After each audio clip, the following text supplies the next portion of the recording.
But first to our breaking news at this moment. It's coming from the situation in Bangladesh, where latest reports say that Sheikh Hasina would now be Europe bound. That's right. The ousted Bangladesh Prime Minister could be on her way out of the country, and Europe seems more likely. UK has rejected her asylum demand at the moment. Sources telling us Hasina likely to leave India within the next 2 days and will likely head to a European country is what we are being told. India to facilitate Hasina's exit. United Kingdom has denied asylum as of now to Sheikh Hasina. So the big story that's coming in at the moment, that she remains at the moment in the country, and it could be another 48 hours before she finally leaves. Shivani Sharma has been reporting from Hindon for us, the airbase near Delhi, where Sheikh Hasina has been since she came in yesterday. Shivani, what's the latest you have? Rajdeep, Sheikh Hasina remains in Delhi. She is in Hindon right now, and it's more than 24 hours now. What we are given to understand through our sources is that she will be leaving India in next 2 days. That is 48 hours, and Sheikh Hasina will head towards her next destination, and that can be Europe, that can be a country in the Middle East, and the talks are still on. And what we are also being told by the sources, Rajdeep, is that the country could be Finland, because the talks are already on, and the Indian government will be making all the arrangements for Sheikh Hasina to reach that destination safely, securely. And as we know that the flight that was carrying Sheikh Hasina from Bangladesh, the Bangladesh Air Force aircraft, C-130J, has already returned. So her further journey will be looked into by the Indian government. It could be a service plane, it can be a commercial, can be a commercial flight. So everything is being worked out. The arrangements are being made. Multiple meetings are going on, briefings are going on, arrangements are parallelly going on. So it's quite likely that within 2 days, Sheikh Hasina heads towards the asylum that she seeks further. Okay, Shivani Sharma saying that it could be another 2 days before we know where Sheikh Hasina is heading. Likely to seek asylum in a European capital is what we are being told. Remember, she landed yesterday in Hindon after being ousted. Total chaos, turmoil, anarchy and violence gripping parts of Bangladesh that forced out their longest serving Prime Minister. Now, more than 100 have died in the protests since Hasina's exit. Some say the total number is 440 now over the last fortnight itself. An uneasy calm prevailing over the capital, Dhaka. Reports saying that Nobel laureate Muhammad Yunus will be the chief advisor of the interim government. The big question now, what next for Sheikh Hasina, for Bangladesh, and how will it play out for India? Remember, there are reports in some parts where Hindu temples have also been targeted. Take a look at how this is playing out in Bangladesh.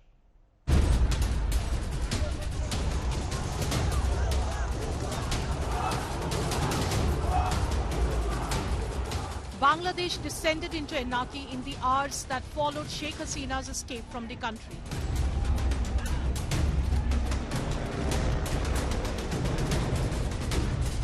Over 100 have died in violence across Bangladesh after Hasina's ouster.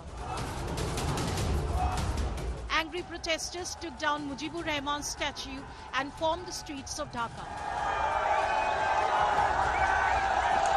The Indira Gandhi Cultural Centre in Dhaka was set on fire by arsonists. Former Bangladesh cricket team captain Mashrafe Murtaza's home was torched by protesters. Protesters also stormed into Dhaka police headquarters. In a video, police could be heard declaring they will not work anymore. Thousands of police personnel have declared strike as they fear reprisal by the new regime. Attacks on minorities are on the rise. ISKCON temple in Meherpur was vandalized and set on fire. 500 से 1000 आदमी आया तो हमारा इधर से घुसकर सब कुछ तोड़ फोड़ किया। साथ से उन लोग हमारा मंदिर पे अग्नि संयोग किया और गन पाउडर और इधर बोमा भी हमको निक्षेप किया। आप देख सकते हैं ये सारी सारी सब कुछ तोड़ फोड़ किया। ये जो हमारा जो मंदिर का जो सीलिंग वो भी टूट गया, बम निक्षेप करने के बाद। Hindu houses and business establishments were targeted by mobs in several districts. हमला का बहुत संभावना है, हमला का बहुत संभावना है और सब भक्त लोग और हिंदू जनगोष्ठी पहरा दे रहा है। चिटागंग में 3 टेम्पल में अटैक के लिए चाहिए और थोड़ा अटैक किया और हिंदू जनगोष्ठी और कुछ मुस्लिम पीपल सहायता किया। President Mohammad Shahabuddin on Tuesday dissolved parliament, meeting a deadline set by the student leaders. Local media reports say Nobel-winning economist Muhammad Yunus has agreed to be an advisor to the interim government announced by Army Chief General Waqaruzzaman. Opposition leader and Bangladesh Nationalist Party chairperson Khalida Zia has been released. Hundreds arrested since the anti-quota stir started in July will also be freed. Meanwhile, former Minister Junaid Ahmed Palak was detained at the Hazrat Shah Jalal International Airport while attempting to flee the country. Filling the leadership vacuum left by Sheikh Hasina's exit will be the army's priority in the coming days. With Siryagni Roy, Shivangi, Ashutosh and Piyush Mishra, Bureau Report, India Today.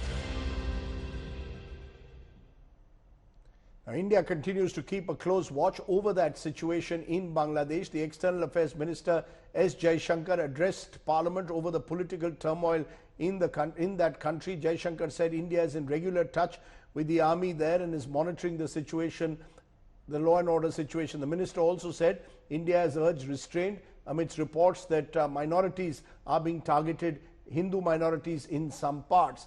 At an all-party meeting held today, Jaishankar told opposition parties how properties belonging to minorities had been attacked. The opposition rallied behind the government, announced its support for its stand on Bangladesh.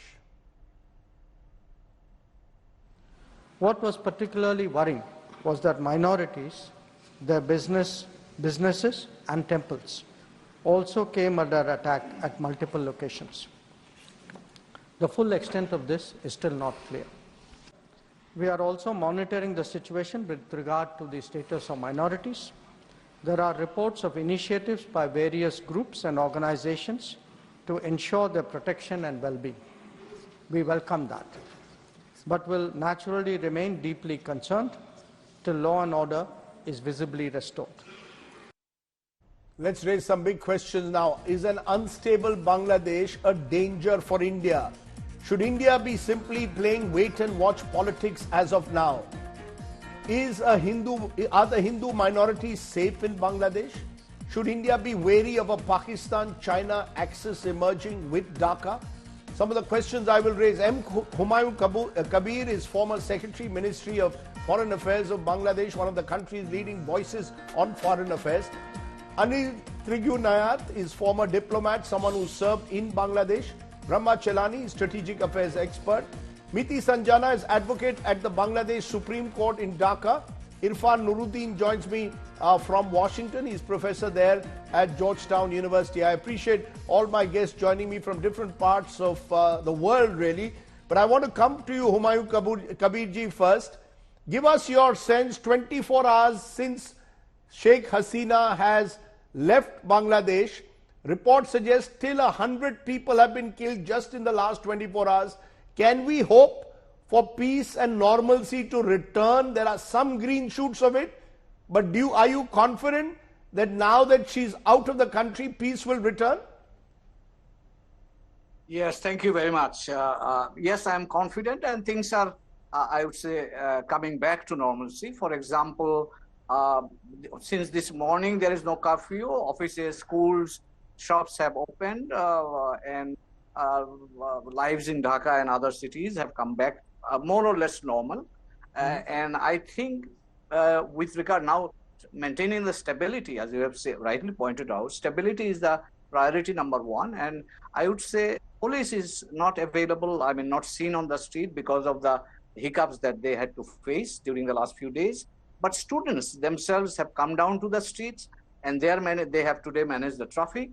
The student leaders have repeatedly called, and they have also set up committees at different village and other throughout the country, just to maintain the peace and stability and also the communal harmony. The government, the army chief has repeatedly urged the people to maintain the calm. The political parties are calling that. So you can say that that has been resonated in the speech given by the Foreign Minister S Jaishankar, where he said that different initiatives have been undertaken and welcomed that. So I think yes, it was, we have to understand the context. The people rose up into a kind of uprising, all led by students, but all people from all walks of life joined that. And it came against the backdrop of a massive killing of people. During the last 2 weeks, I can tell you that at least 300 people have died.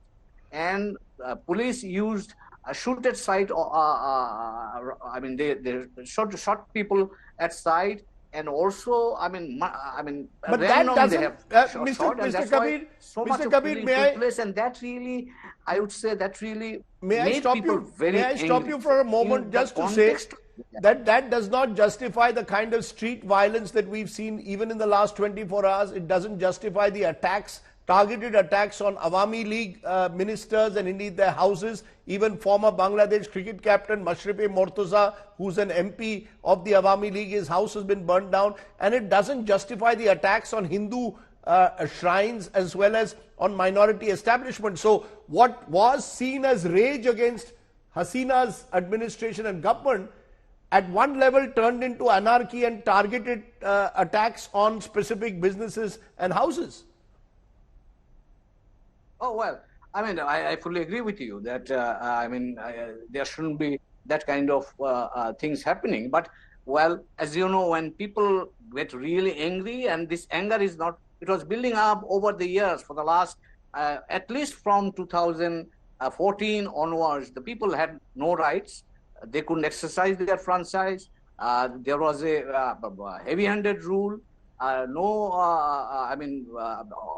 Differing voices were allowed. So as a result of that, the sentiment became so strong, and we saw some of the nasty expression during the last. No, but there is a fear. There is a fear, sir, that some radical. There is a fear that some radical Islamist groups could also, in a way, have played a role. This is no longer just a student protest. This is a protest being hijacked by various elements who are looking to settle other scores. This is absolutely wrong. There was no radical, elements there. It was a student-led, supported by the common people. I can only tell you that. And in fact, the political parties, they were trying to catch up because the students were moving so fast and so, going with such a steam and such a support from the common people. We have no evidence of any radical elements coming and taking advantage of that. Even today, the students have said that this is our movement. We want democratic transition, and we want to strengthen democracy. We want justice. We need to build up a new Bangladesh for our generation. So it was, you can say that this is still being led by the students, and they gave an ultimatum today to the president, saying that if you don't, suspend our parliament is not suspended, that we'll go and approach you. And the parliament was, dissolved, and the caretaker government will be formed soon. Yunus has accepted that. You have mentioned that also. So I think the last 24 hours or last 36 hours, the kind of tempo or public rage that we have seen is now cooling down, and I'm sure that things will be all right. And we are hoping that our friends, including India, should have a good understanding about the ground reality and try to help us to stabilize the situation and go back to normal relations. I'll come back to you in a moment. Let's listen in based on what you said to my other guests. Anil Trigunayat, you're a former diplomat who served in Dhaka. Give us a sense. Do you agree with Humayun Kabir, who seems to be painting a much more positive picture, believes that the worst is over? Or do you believe that the embers of this violence could continue, given the fact that there are elements in Bangladesh who will be looking at this moment to incite further trouble. Well, Rajdeep, broadly, I agree with what Mr. Kabir is saying, but at the same time, having served in Bangladesh during General Irshad's time, when there was totally anti-India campaign there, and several times we have had the Hindu-Muslim riots that are generated by the leadership of the country. So I can say that these things, these elements have been present. There is Jamaat-e-Islami there. There is BNP, which also holds a grudge against India. And so in these kind of student-led movements, obviously there are all kinds of actors to join in, and they also want to serve their own interests. They have their own narrow interests that they want to execute through this, and the violence that we are witnessing is also maybe a fringe element, because broadly the Bangladeshi population is not that radicalized. And so generally Indians are living there. Hindus have been living there. Indian community is there. Indian businesses are there. Of course, in these kind of situations, one always prepares for the worst, because very often we see this kind of vandalization does not discriminate between one or the other. But there have been targeted attacks on the temples before and now also. So we are seeing that, and this is something that we cannot discount the fact that there are definitely those kind of elements. And now in a change scenario, we will see the re-emergence of those in a much bigger way. So your worry is that those elements, Brahma Chelani, there have been reports, some reports, all unconfirmed, let's be very clear, that there could be elements from China, from the ISI fishing in troubled waters. And this spells danger for India now if these groups see the instability in Bangladesh as an opportunity to expand their influence. Do you see that as realistic, or do you believe that is at the moment should be seen as pure speculation? Well, first, there is a dangerous power vacuum in Bangladesh that can destabilize the country and the region. Second, in the talks that are ongoing to form an interim government, the Awami League has not been invited. The talks are with other groups like the BNP, the Jamaat, etc. So that gives us an indication of what is coming. But I think the more important thing that is not receiving enough attention is that the military is now assuming the role of the final arbiter in national politics. The military is back in the saddle as the country's de facto ruler. And we should not forget that there have been several military or military-backed governments in Bangladesh in the last 5 decades or so. And these governments were not well disposed towards India. In fact, they allowed Bangladeshi soil to be used for anti-India activities by third parties, including Pakistan's ISI.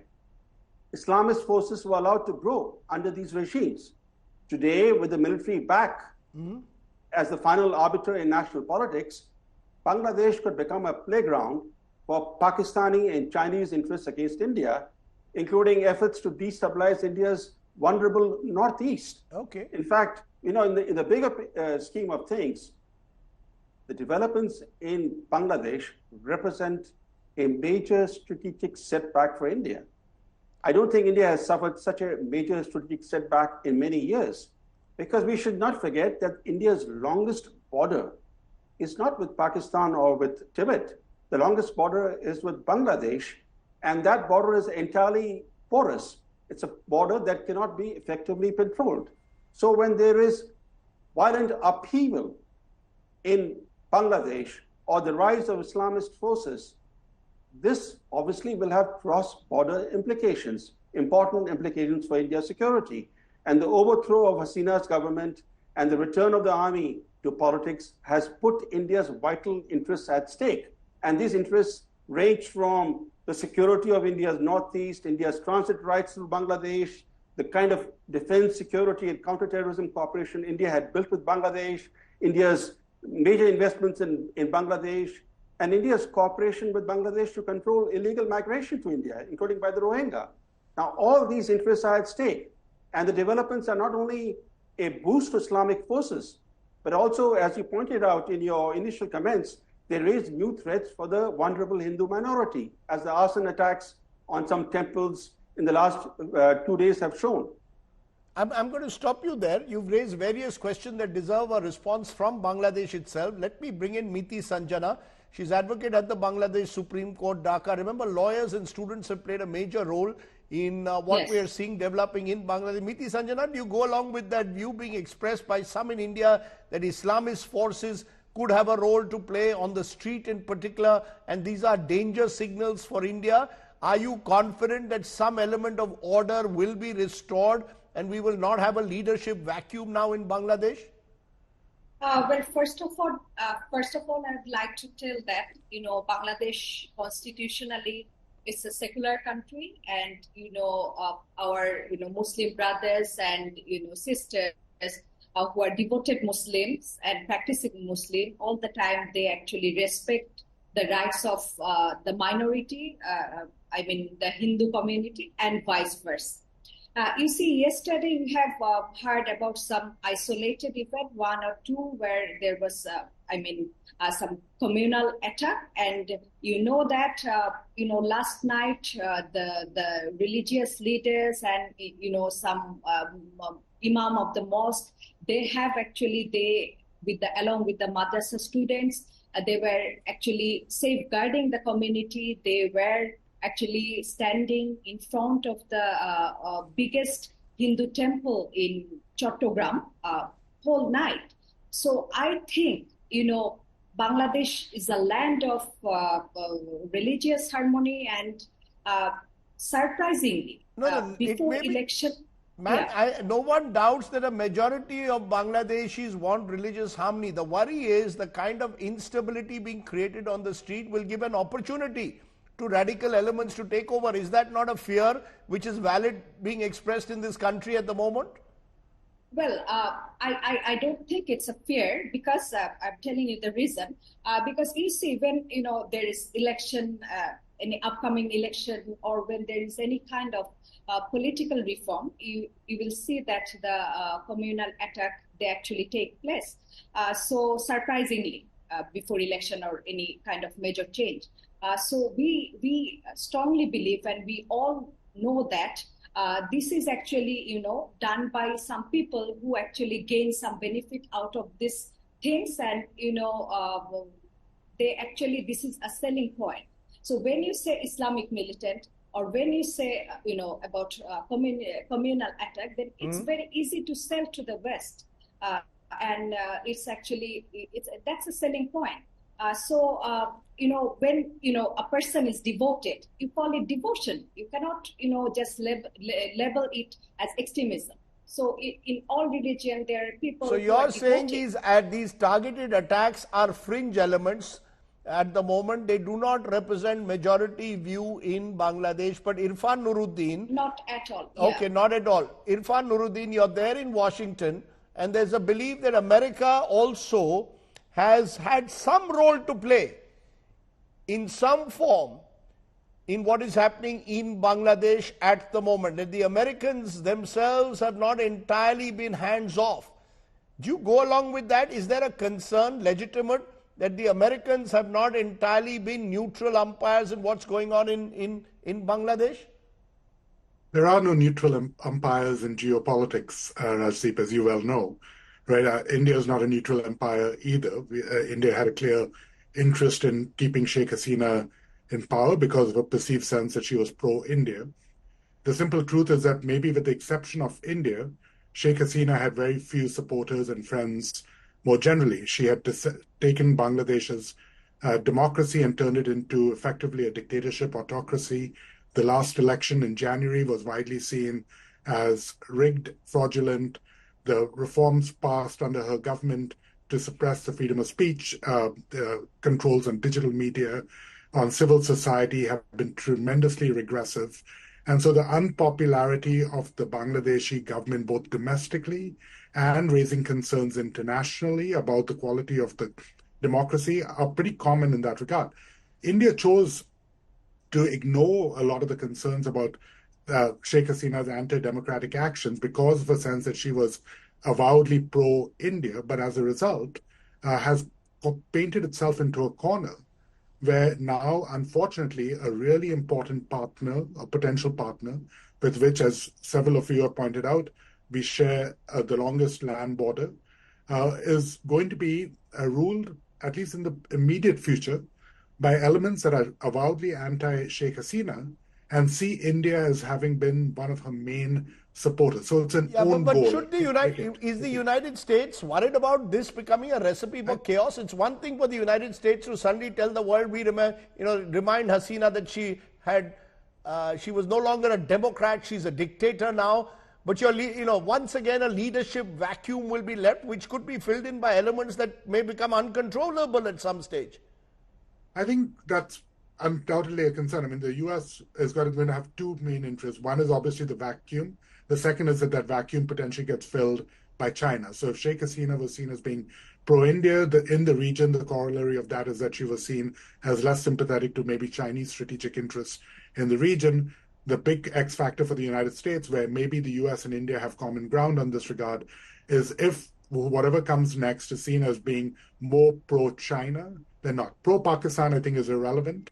I don't even know quite what that looks like in the Bangladeshi context, but pro-China would be a concern, right? I mean, for the United States, because the large part of the US's outreach to India and the stronger US-India ties over the last 10 years has been to bolster America's strategic presence in the Indo-Pacific by linking it to the Bay of Bengal. And so any instability there is of concern. The real issue is, if the interim government does hold its promise of holding elections, what do those elections end up giving? What is a free and fair election, assuming that such a thing can be held in Bangladesh? What does that yield? Does it yield an outright majority for the BNP? Or does it in fact show that the Awami League, even without Sheikh Hasina, continues to have an organizational advantage? Does the Awami League, is it allowed to contest elections? Will it be banned by whatever comes next? So we have a lot of questions, but in the next 2 months, presumably we either have a military dictatorship, which would be a terrible situation, or we have some return to civilian control and civilian government, but with a very contested election. And I think we got to see what happens then. Let me take that to Humayun Kabir, because before that, I just want to put Sheikh Hasina's report card. She is the longest serving prime minister that Bangladesh has had. On economic progress, Bangladesh did become, till 2021, one of the fastest growing economies in the world. Per capita income tripled in a decade. The report suggests over 25 people were lifted out of poverty in these 20 years. There were ambitious infra projects like the $2.9 billion Padma Bridge across Ganga. But on eroding democracy, elections in 2014, 18, 24 were hit by a low turnout and an opposition boycott. Hasina relied on hard power to maintain control, thereby creating, many believe, a climate of fear. The Digital Security Act 2018 was used to silence critics, stifle freedom of expression. Press freedom suffered, civil rights was systematically suppressed. Humayun Kabir, how is Hasina going to be judged? By the events of the last few months, or by what she brought to Bangladesh in terms of stability, in terms of economic progress, or in terms of being seen as an elected autocrat?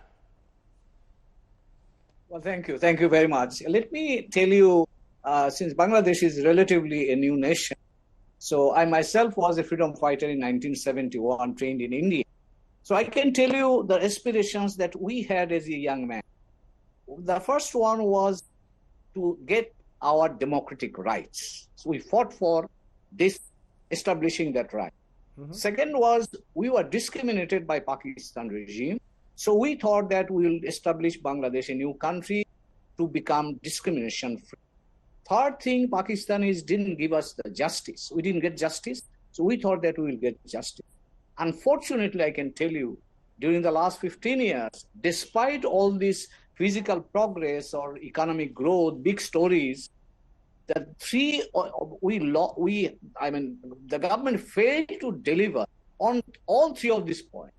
The Hasina regime, I don't know if by any definition will be called as a democratic regime. She was elected democratically in 2008, and then on, things turned wrong, very, very wrong, and I leave it to the audience. So they will not, are you telling me that Bangladeshis will not look at the economic progress that they've made in the last 15 years? One of the most striking images, Humayun Kabir, was yesterday a statue of your Bangabandhu Mujibur Rahman being brought down.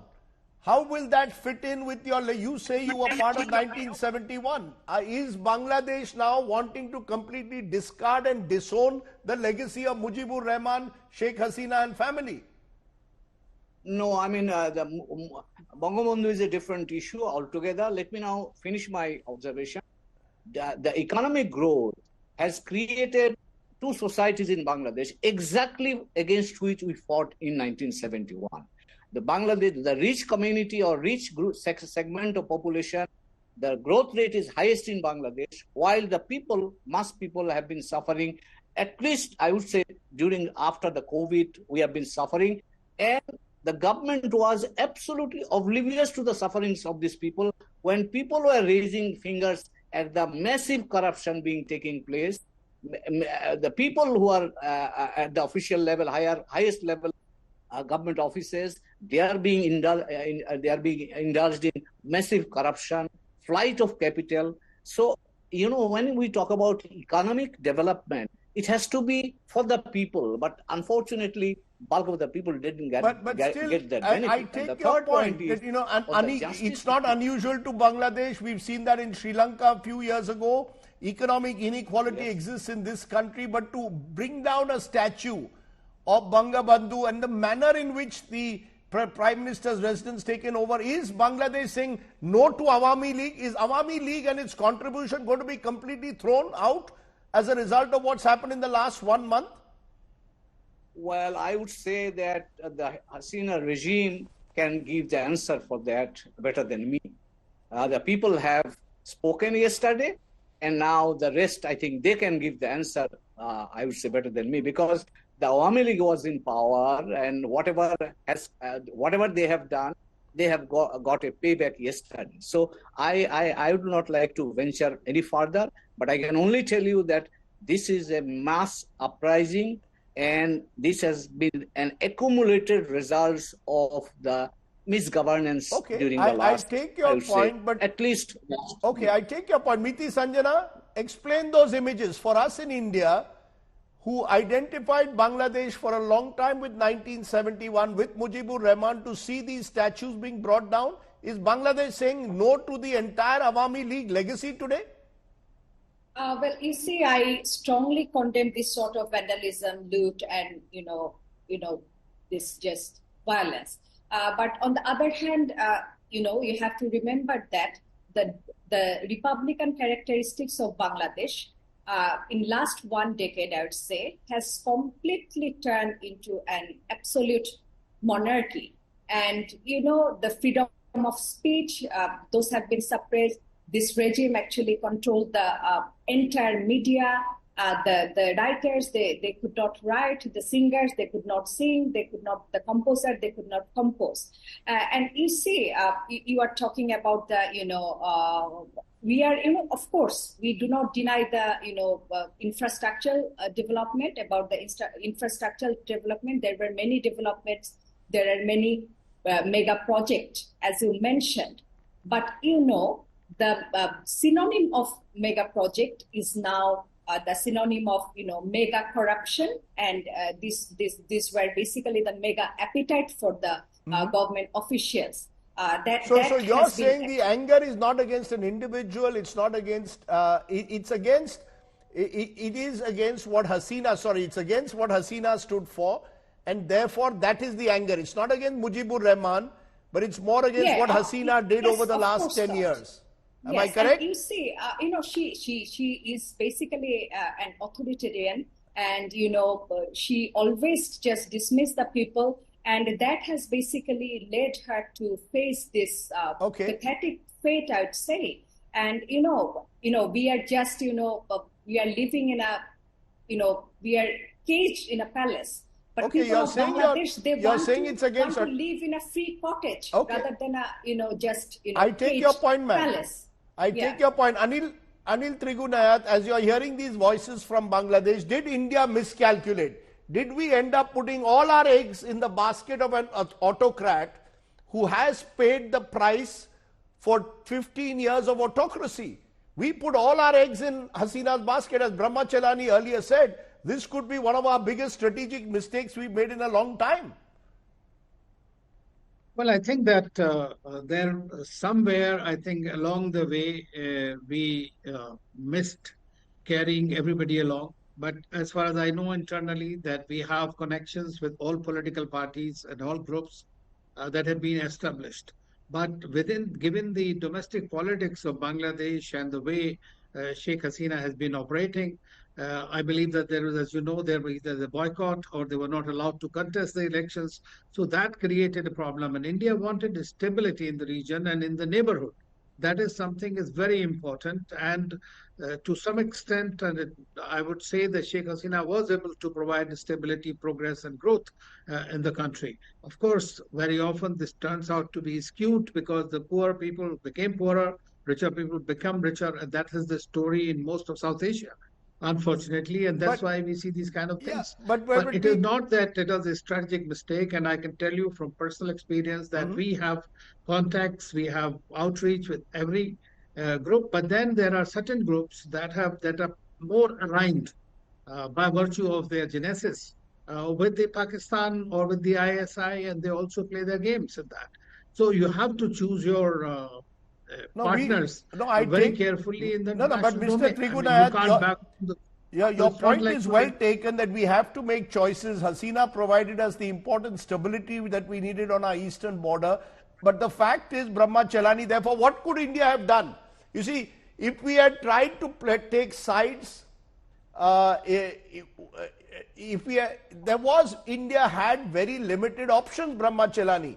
Sheikh Hasina was the one leader who was seen as a bulwark against radical elements, fundamentalist elements within Bangladesh, and she was providing an element of stability on our eastern border. You're right, Rajdeep. India has to work with the government in office. Today, General Zaman has become the de facto ruler in Dhaka. India will have to work with General Zaman. It'll have to build a rapport with him. No, so what is the strategy? No, you said this is a strategic failing. How is it a strategic failing? We've benefited from 10 years of relative calm in Bangladesh. No, what I said was that the developments of the last 2 days represent a major strategic setback for Indian interests.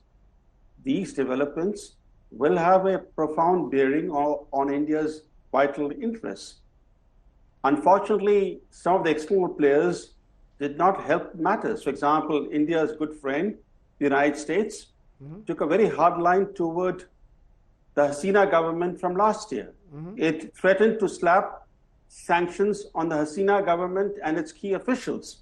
This encouraged anti-Hasina political forces in Bangladesh, including the BNP and Jamaat. Now look at the paradox. The US is quite happy with the military's domination in Pakistan. But it's so unhappy with the military's domination in Myanmar that it has slapped harsh sanctions on Myanmar, another neighbor of India, and is now fueling the civil war, the virtual civil war that is raging in Myanmar. Now today, with the military back in the saddle in Bangladesh, what will be US policy? The US policy is very clear to understand. The US has had closing ties with every Bangladeshi military or military-backed regime in the last 50 years of Bangladesh's independence. And now with the army's ouster of Hasina effectively, Washington has said what it said earlier when it was supporting these military governments in Bangladesh. It has said that its approach to the military-installed interim government in Bangladesh would be based on Bangladeshi people's democratic aspirations and a path to democratic governance. So, the old excuse that we will work with the military because we want to help restore democratic governance, that same reasoning is back. And the US is an important partner for India. The US and India should be working together on regional security. But right in India's neighborhood, we can see in relation to Pakistan, Myanmar, Bangladesh, and Iran, how divergent American and Indian interests are. In fact, American policy is compounding security challenges for India in India's own neighborhood. Irfan Nuruddin, that's a good point to get you in as we conclude this debate. The United States, as Brahmachalani rightly puts in, seems to have little problems with military dictators in our neighborhood when it comes to Pakistan. They take a tough line on Myanmar, and they seem to strike relationships with whoever comes to power in Bangladesh. I mean, where is the principle here? Where is the principle in this entire battle that's taking place in Bangladesh at the moment, with vested interests perhaps fueling the violence? I don't know what fueling the violence means, Rajdeep, but what I will say is that suddenly Hasina becomes the autocrat. If Hasina is the autocrat, she has been the autocrat. If Hasina is the autocrat, what are governments in Myanmar or indeed in Pakistan doing at the moment? Yeah, is the US government in favor of the military leadership in Myanmar? I missed that memo. And in Pakistan, you're absolutely right. I mean, but Pakistan does have a civilian government in charge, at least on paper, right? I mean, so look, I'm not here to defend US policy. I think the US policy has always been strategic. Maybe India is trying to play the same game. I think the point that Mr. Chelani makes is an important one. It's a point that I've made on your show in previous appearances, which is that fundamentally the US and India are not in full alignment on fundamental matters where the region is concerned, and maybe even where the global security order is concerned. We see this divergence on Russia, we see it on Iran, we're going to see it in the region. And I think the question is, the US is the global hegemon. You and I can both agree that the US has a long track record of being completely hypocritical in its pursuit narrowly of what it perceives as US interests. I'm on record as saying that I think often the US has gotten this wrong by supporting military dictators for short-term stability interests and sacrificing long-term popular sentiment, right? And I think my concern and my parallel would be that India runs the risk and has run the risk of making the same mistake where Bangladesh is concerned, that by privileging short-term stability provided by an autocrat in Sheikh Hasina, it has lost the popular goodwill of 150 million neighbors that should see India as part of their solution for a lot of their problems in economic development. India-Bangladesh trade should be booming, right? Bangladeshi migrants to India should not be demonized, they should be welcomed. We need a different way of dealing with our neighbors. So the truth of the matter is that and this is not a criticism of the current government, this is across governments. India has the unfortunate situation of being the regional hegemon, but in a region where it does not have a single neighbor that it can truly count as being an important all-weather ally, right? So we have a situation in Maldives, we have a situation in Pakistan, we have anti-India protests in Nepal, now we've got Bangladesh situation. So I think regardless of what you think about a particular policy, I think this is an opportunity to really ask, why is it that all our neighbors seem to have somewhat anti-India domestic sentiment, and simply blaming ISI, Islamist elements, China, I don't think is an adequate answer. I think we need to think about what have we done systematically to not bring along whole populations to see that India as a global power, as a global economic powerhouse, should in fact be in everyone's interest. I think if we can figure that out, maybe the next 10 years looks different. Let me leave it there. Clearly, this is a turbulent neighborhood, and that's a question that we will raise in the days ahead. How is it that every Indian neighbor at the moment finds themselves in antagonistic positions with New Delhi? What does it say for our South Asian policy at the moment? Let's leave it there. Clearly, Bangladesh remains on the boil, and maybe wait and watch is the way forward. We are getting big breaking news at the moment. The government has given relief for the middle class. July 23, 2024 will be the new cutoff date for indexation. Remember, there's been a huge storm over the budget decision to move away from indexation to a non-indexation for sale of property. It now seems that the cutoff date will be 2024, providing some relief for those who had sold properties ahead of that date. First, let's get a quick update of all the latest that's happened on day 11 of the Paris Olympics. It's been a good day for India because Tokyo Olympics gold medalist Neeraj Chopra made it to the second consecutive Olympics javelin final with a brilliant 89.34 meter throw, which was the highest among all the qualifiers. And Neeraj will now be aiming to become the first Indian athlete to defend his Olympics gold medal when he plays in the final on August 8th. That's on Thursday. The other good news for India came from wrestling. Vinesh Fogart storming into the semi-finals of the women's 50 kg freestyle wrestling, winning her quarterfinals 7-5, but also stunning the reigning gold medalist and four-time world champion from Japan in the quarterfinals. She will be in action in the semi-finals later tonight. Also remember, India takes on Germany in the men's hockey semi-finals. India enjoys a 5-1 lead in their last 6 meetings. India won the bronze medal at the Tokyo Olympics with a 5-4 win over the same opponent. So fingers crossed for Indian hockey as well later tonight. Okay, let's turn to tonight's story of hope. Wayanad is still struggling to cope with the tragic landslides that hit the region last week, killing more than 300 people. But even in the gloom there are stories of hope. Here is tonight's report on an 8-hour rescue mission by Forest Department officials that saved the lives of children from a tiny tribal settlement. Take a look.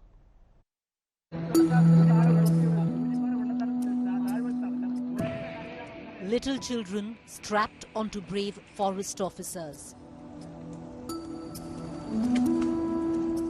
and rescued from the claws of death in Wayanad. These pictures of forest officers rescuing 6 children from a cave in an 8-hour-long operation highlighted the challenges that officials are overcoming to save every single life.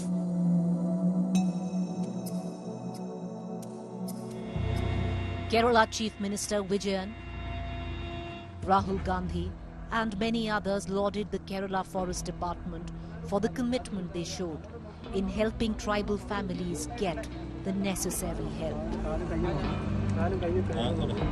India Today spoke to one of the hero forest officers who led the forest team in the rescue.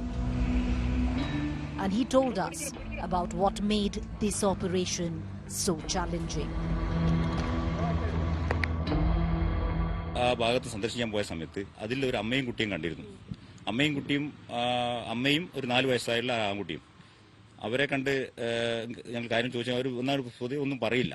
രാവിലെ 9 മണിക്കാണ് അവരെ കണ്ടത്. 10 മണിയോടുകൂടി അവർ കാര്യങ്ങളൊക്കെ പറഞ്ഞു.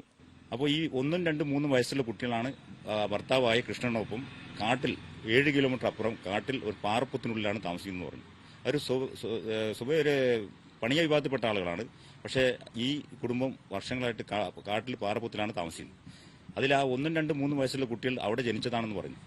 ഇതെല്ലാം കേട്ട് ഞങ്ങൾ ഉടനെ അവിടെ നിന്ന് ഒരു കയറ് സംഘടിപ്പിച്ചിട്ട് മറ്റ് ഓഫീസേഴ്സിൻ്റെ അടുത്തൊന്നും ഞങ്ങൾ പെർമിഷൻ നിന്നില്ല. കാരണം ഒരു ദിവസം വൈകി കഴിഞ്ഞാൽ ഈ കുട്ടി മരണപ്പെട്ടു പോകുമോ എന്നുള്ളൊരു പേടി ഞങ്ങൾക്കുണ്ട്. കാരണം വർഷം കിട്ടാതാണ്.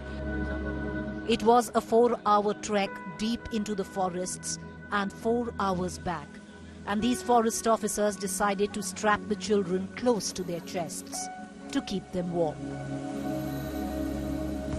അവരെ മൊത്തം ശരീരമെല്ലാം തണുത്ത് കിടക്കായിരുന്നു. 3 കുട്ടികൾക്ക് ഡ്രസ്സില്ല. ഒരു കുട്ടി അവിടെ നിലത്ത് കിടക്കായിരുന്നു. അതിനെ വിളിച്ചു. ഏതായാലും ഈ 3 കുട്ടികളെയും ഞങ്ങളെടുത്ത് നെഞ്ചോട് ചേർത്ത് വെച്ച് കെട്ടി ബെഡ്ഷീറ്റ് ഞങ്ങളുടെ കയ്യിൽ ഒരു സൂക്ഷിച്ചിരുന്ന ഒരു ബെഡ്ഷീറ്റ് 3ആയി കീറി നെഞ്ചോട് ചേർത്ത് വെച്ച് കെട്ടി തിരിച്ചു പോരുകയാണ് ഉണ്ടായത്. The trek through the dense forest wasn't easy for the officers, but they ensured that no harm befell the little ones. തിരിച്ചു വരവ് 4.5 മണിക്കൂർ എടുത്ത് മുകളിലെത്താൻ. രാവിലെ ഞങ്ങൾക്കെല്ലാം ശരീരത്തിൽ പരിക്കുണ്ട്. പക്ഷെ കുട്ടിക്ക് പരിക്കേൽക്കാതിരിക്കാൻ വേണ്ടിയിട്ടാണ് ഞങ്ങളത് ചെയ്തത്. ഞങ്ങൾ ചെസ്റ്റ് കൊണ്ട് ചെയ്ത് മാറി എടുത്തു.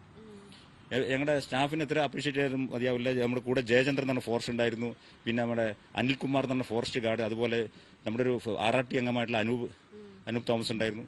ഇവരുടെ എല്ലാം 4 പേരും ശരിക്കും അത് ദൈവത്തെ കണ്ടു എന്ന് പറയാം. കാരണം ഞങ്ങൾ പരസ്പരം ആ ഒരു ധാരണ എവിടെയും തെറ്റിയില്ല. കാരണം ഞങ്ങളുടെ ചവിട്ട് ഒന്ന് വാളിയെങ്കിൽ ഒരു പുല്ല് ഒന്ന് തെറ്റിയെങ്കിൽ താഴോട്ട് പോകും. പല ഭാഗത്തും അങ്ങനെ സംഭവിച്ചു. പക്ഷേ ഭാഗ്യത്തിന് ഞങ്ങൾക്ക് പിടുത്തം കിട്ടി, താഴോട്ട് പോയില്ല. The bravery and valor shown by our rescue officers, every one of them doing everything that they can to save lives at great risk to their own. With Shibi Mole in Wayanad, Bureau Report, India Today. And once again, our thoughts and prayers with the people of Wayanad who've had a very tough week in the last 7 days. Let's leave it there tonight with the hope that Vinesh Phogat and Neeraj Chopra and the Indian hockey team will have lots of good news for us to celebrate over the next few days. Much to look forward to in the Paris Olympics. For now, stay well, stay safe. Good night, Shubh Ratri, Jai Hind, Namaskar.